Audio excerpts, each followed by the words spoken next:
যখন আপনি কোনো পাত্রে সামান্য জল রাখেন, তখন আপনার মনে দুটি বিচার আসে।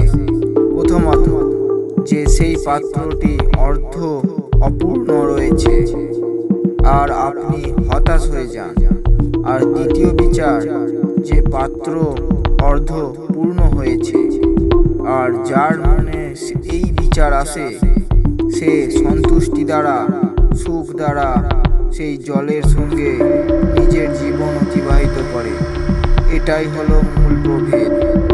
চিন্তার পরিস্থিতি সে তো সবার জন্য একই রকম, কিন্তু সদর্থক চিন্তাযুক্ত ব্যক্তি সকল পরিস্থিতিতে সুখের মুহূর্ত অন্বেষণ করে। সেই জন্য নিজের চিন্তার সদর্থক ভাব বুঝুন।